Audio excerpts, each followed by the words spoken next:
Well, how are you doing? This video is going to be titled Diverging Zeniths. Okay. Why I'm titling it that is because on the globe Earth, they have diverging zeniths. Right. I'm going to show how diverging zeniths, the claim of diverging zeniths, completely destroy heliocentrism. It destroys the Earth being a globe, and this video is going to do it. Okay. So here we have an airplane, right? And in airplanes, they use bubble sextants, right? So they create a horizontal with the bubble sextant here underneath. And that allows them, when they have a horizontal and they have an observer zenith, right?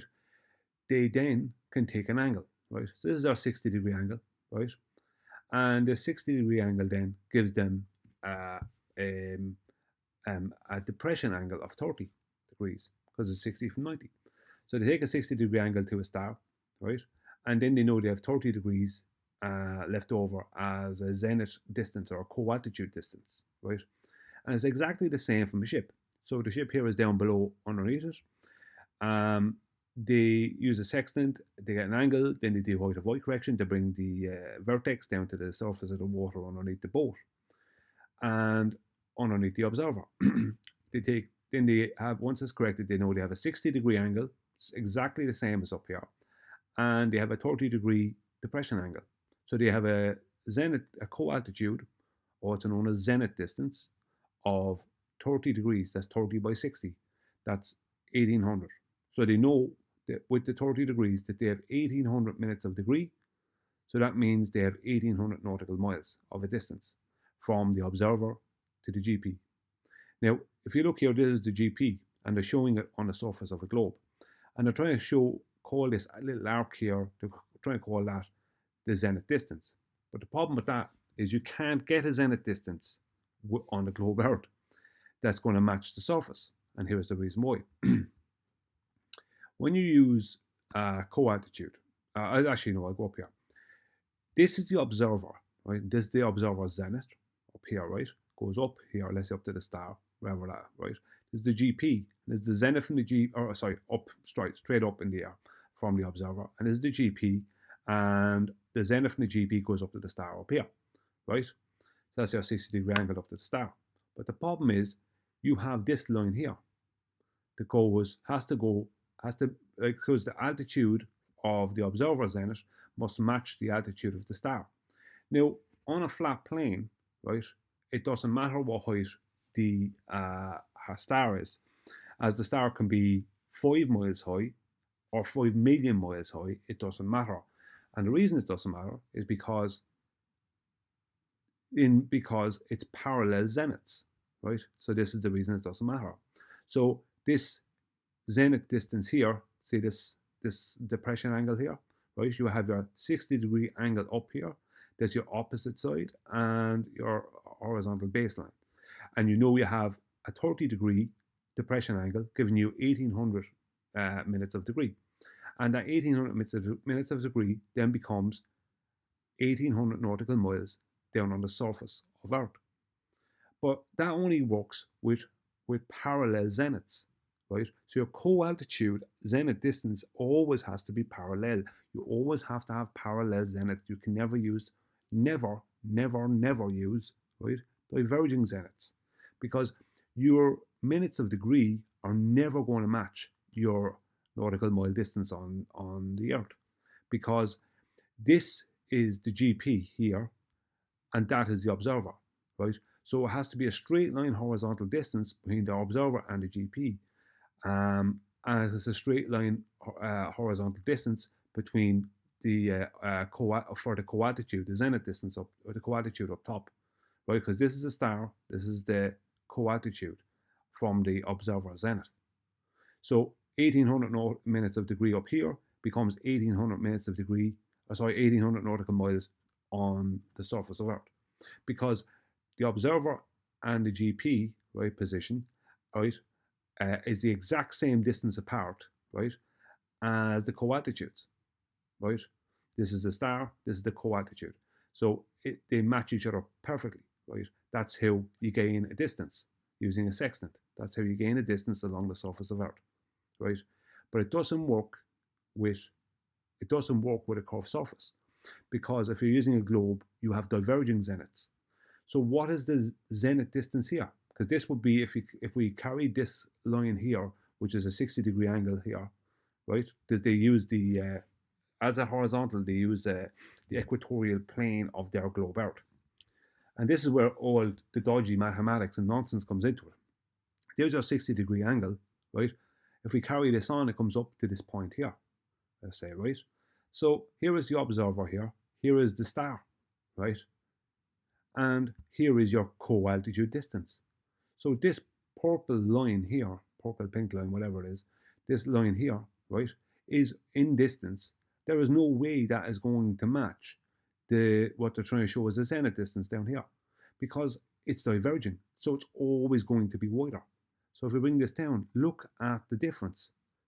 Look at that difference, right? Because it has to go to the altitude of the star, right?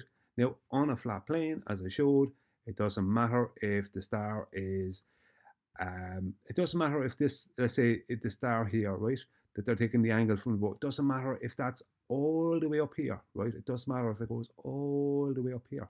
It doesn't matter what height it is, because the co-altitude is always exactly the same distance from the observer's co-altitude to the star in a horizontal line is the same distance as it is along the surface of Earth.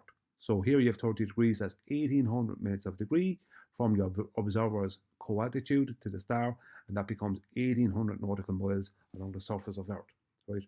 So this co-altitude zenith distance requires a flat Earth. I can't stress this enough, you cannot use diverging zeniths. They do not work. Now, even though, right, this is all doesn't work, the plane part here works, the ship part here works, but this part underneath here, this globe Earth underneath, right, the horizontal plane underneath the ship, this doesn't work because diverging zeniths don't work. But this is how the globe explains it, right? This is how they try and add in a globe. Whereas in reality, to do this, they have to use co-altitude, right? Parallel zeniths. They can never ever use diverging zeniths. Here is this here, right? Was created by this joker on our opposition side called Heimar, who obviously didn't know what he was talking about, because this doesn't even match the official diagram I showed there a minute ago. This is all completely wrong. He doesn't even understand what's going on with the center, what should be going on with the center. This red line here was added in afterwards by this other guy called Peter, who didn't know what he was talking about either. None of them know what they're talking about. I know how the globe claims it works. I know how it works, how it's claimed to work using a globe, right? Which is just apologetics, because they can't make it work with divergent zeniths. So, but what they have to do is they have to basically do what you'd have to do over a flat plane, and then mats it into a globe. But they can't use the diverging zeniths of the globe. They have to use parallel zeniths for co-altitude zenith distance. They can't do it any other way, because otherwise the minutes of degree, I'm just going to take this away and I'm going to show you more in a moment. The minutes of degree here, right, is never going to match what's going on here. The distance here, because you can't use minutes of degree along here, right? You can't use minutes of degree along here, because if you take an angle from this ship, right, out to where the star would be, if that's the GP, the star is out here. If you take an angle, right, from this ship, right, from here, right, out to that star, right, that's a much greater angle, right? So then the depression angle becomes bigger. So your depression angle is bigger than what's in between the GP and the observer on the surface of the globe, right? It doesn't work, right? And that's like this star here would be very, very close in globe terms. Whereas on a flat plane, it doesn't matter how high or low the star is, because the parallel zeniths mean that the distance is always equal from the top to the bottom. The minutes of degree will always match the surface distance, as in the surface distance will always be exactly between the observer and the GP, right? Whereas in this, right, with this carry on, this diverging zeniths, that's not going to be the case, right? If that's the GP of the star is out here, look at the difference. As opposed to, right, it's supposed to be this angle, right, but it's not going to be if you're using the globe from the observer on a ship here, it's going to be that, right? But yet the GP is only from here. I'm just going to show it there, right? GP, right, and I'm going to put a chord through it. Right, do this, right? That's your GP, distance from the observer to the GP. So this here is never ever going to match that there. It's never going to match it. It's always going to be wrong, always, with diverging zeniths. So here you have people on the opposition side who think they can correct people like me on this, right? And try and strawman me on it, and and other people on our side, right? And the two people together, Hoymar and this other guy, Peter, together, none of them could get it right. None of them could get it done right from a globe perspective. That's how the apologetics work on a globe. That's the excuses they have to come up with on a globe, and it doesn't work. But at least if I was going to do the thing like they did, I would actually get the globe version correct. They don't even know what the globe version is. They have it all sideways and wrong, right? They don't understand what it is they're claiming, or how they're trying to have some kind of parallel. I won't even go into it. It's a disaster there, right? So here I have done this, right? Here we have an observer and we have the GP over here, right? Now, from the observer, right, over to here, that's right, 1/4 of the globe, right? That's going to be 5,400 nautical miles, right? So from the observer to the GP, obviously is not that, right? And this GP, as I showed earlier, is determined as the point where the star is over, right? But this is the angle. This red line. Just gonna pull it a bit. This red line is the angle the observer is taking on the surface, and this is the GP here. Now they can't even see the GP, right? Or they can't even. None of this, like they have to create this tangent plane here. Say this line here, that's a tangent plane. They have to create a tangent plane because, and why do they need a tangent plane? Because you can't make this work. This process does not work on a spherical surface. That's why they need a tangent plane, because they can't make it work on a spherical surface. So they create this tangent plane, right, because they're using a flat out, right? There's no way around that. But they want to believe that they're doing it on a globe. So by creating this tangent plane, right, they then take an angle, and then mathematically they try and bring the angle to the center of their globe, and that gives them the GP position, right? But the problem is this. Let's just say, I'm just going to scroll out a bit, right? Let's just say there's a star, and it's big, right, in the heliocentric model. Here is the, right, this being here down to there is the GP. So that's a straight line up to the star.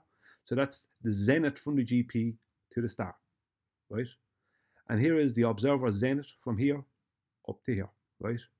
So if I don't even use the center of the star, if I just use the very point where the zenith intersects the star, right? From the GP where the zenith intersects the star, and I use that as I take a straight line from here over to here, right? Do you see the problem? For a start, they don't even with this line, this sort of red line, right? For a start, this is not even matching anything because it's not at the point here where it should be. You don't even have a triangle. You don't have a triangle. You don't have anything. It's a disaster. You have no base to the triangle because when you have an arc here, so none of it works anyway. But the point is that this is now your co-altitude zenith distance. Because, and why is it? Because the co-altitude, right? The observer's zenith the observer's zenith must match, right, the altitude of the star. Now, I'm just going to use just the very intersection point, but I could just use the center of it too. Either way, it doesn't matter. Look at the distance here. So if that star, right, let's just say that star is only 1 light year away, right, from the globe, like a lot of stars are. The Polaris is said to be 434 or something light years from the globe Earth, right? So that means that the observer's zenith must then match. So if this is 1 light year away, then the observer's zenith must match that altitude and become 1 light year away. And then what is your co-altitude distance then? It's going to be, it looks like it could even be more, because it's diverging zeniths.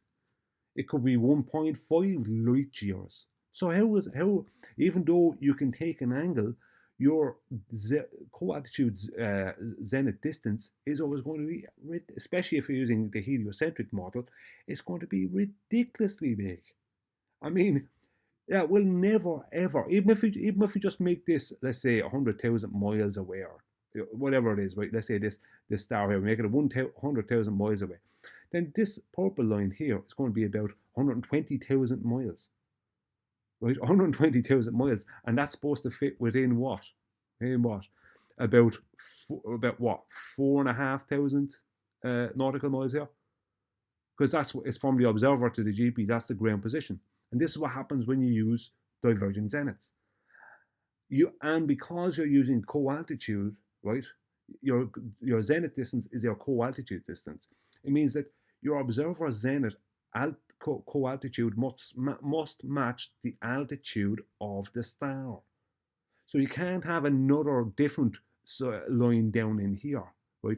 You can't have that. You can't just take that. Let's see if I can move it here. I can't move it. I'm new at using this using this program. Either way, it doesn't matter, because you can't have it low. You can't have it lower than where the altitude of the star is. It must match the altitude of the star. So this does not work. Look at that. To be on a globe Earth, to be like 120 or whatever, God knows how, 80,000, or who knows what, it would be a lot more than the distance along the surface of the globe Earth from the observer to the GP. And people might think, oh, he's getting this all wrong. No, I am not. That is the zenith distance. The co-altitude distance becomes what they call a zenith distance along the surface, or it's kind of, the name is chopped and changed. It's very similar. They use both co-altitude and zenith distance, describing the same thing. The point is that this distance from this observer along the surface of this globe, right, is going to be way less than this distance, right? Way less than this distance. And if I used the green line, right, and took the center, then it's going to be way huger again. And that might be only, let's say that was, 100,000 miles away, whatever, right? Or whatever it is, who cares, right? It's way more than that. Now, if you imagine that being Polaris, that would be 434 or whatever it is light years away. Then what would be, let's say we use this from the center of Polaris, what would this co-altitude distance be then? Because it's not the angle then, because the angle can't match. The minutes of degree then become a completely different size thing. They're not a nautical mile per minute of degree on the surface of the Earth then. They don't work that way then. With divergent zeniths, it doesn't work. The only way that you can have minutes of degree matching nautical miles is when you have parallel zeniths, something you don't have with a globe Earth. You have diverging zeniths.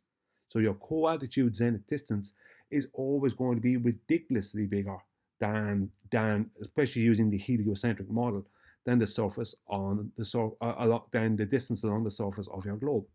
Right? Go in here again. This is only a tiny little distance in comparison to even halfway up this. So there's no way it can work. But on a flat plane, right? There's your observer, there's your GP, angle to the star, right? You have your opposite side here. That's the zenith from the GP to the star. Here is the observer's co-altitude zenith, right? And here is your co-altitude zenith distance, right here, matching exactly what's going on the ground underneath, or the surface of Earth, whatever, right? The horizontal baseline of Earth. This is the only way co-altitude zenith distance works, because this star, right, this could be 5 million light years away, and it doesn't make any difference to the distance. The co-altitude distance will still be exactly right, because it's parallel zeniths. It will be exactly the same. Sorry, the co-altitude distance will be exactly the same. Will match exactly the surface of the the baseline of the right angle triangle here, because let's say that's a, I don't know what it is, like, call it a, let's say a 45-degree angle. Let's say this, right? So if that's 45-degree angle, that'll be 45 by 60, right? I think that's 2,700. I think it is 2,700 minutes of degree. And that means there will be 2,700 nautical miles, right? It can only work. You cannot use the 90, you can't use the 0 to 90 angle and use 1-for-1 minutes of degree for nautical miles. You can't do that without parallel zeniths. But you don't have parallel zeniths on your globe, right? You don't have that. You have diverging zeniths, so it doesn't work. This is not workable on a curved surface. You can't get an angle. With diverging zeniths, it's even worse. It's even worse. Even if you could wrangle some way to get an angle, which you can't do, it's not possible to get an angle off a curved surface. You have to use a tangent plane, and at that point you're admitting, it's an admittance. Once you use a tangent plane, this tangent plane down here, right? Once you use this tangent plane, or say we're using a tangent plane, it means that you're admitting that you can't do this process on the surface of your globe, because your globe does not exist. Because in reality, they don't use diverging zeniths. They use parallel zeniths. This is what they use. They don't use diverging zeniths, only ever parallel zeniths. And that's why your minutes of degree, your 2,700 minutes of degree, will become exactly 2,700 nautical miles along the surface of Earth. This here is the base of your right angle triangle. This is your co-altitude zenith distance. And as some people like to get onto me, your sky miles distance. Yeah, call it whatever. I call it that. I described it as that. I don't care. I like that you don't like it. So that's our opposition. That is. Your sky miles distance is your co-altitude zenith distance, and it's 2,700 if it's a 45-degree angle, 2,700 minutes of degree, which becomes 2,700 nautical miles along the surface of a flat horizontal plane. And it will never, ever, this process will never, ever work with diverging zeniths. It can't, especially with the heliocentric model, because all the stars are all different distances away, and they're all crazy distances away. So your co-altitudes would be crazy distances. So your minutes of degree would never match your nautical mile distance on the surface. They don't match, and they can't, because you have diverging zeniths. And that's why the height of the celestial bodies don't matter to celestial navigation. Why? Because they use parallel zeniths. So who cares how high the star is? Who cares if it's 1 mile or 1 million miles? Doesn't matter, because the co-altitude distance, right, will always match exactly what's going on underneath. But it won't match on the globe. It will never match. There's your co-altitude distance. How is that going to match this little area here? It'll never match. There is no globe. You don't even know your own arguments. It's embarrassing. Some of the stuff you're coming out with here. This nonsense. Embarrassing. And there's people on the globe side who are getting behind this kind of nonsense. People who claim to know about celestial navigation. People like MC Toon and Prototad and others fight the flat out, all these people. You don't even, they get behind all this stuff. It's like the people who are making these things don't know what they're talking about, and the people they're learning off don't know what they're talking about. None of them understand the simplicity of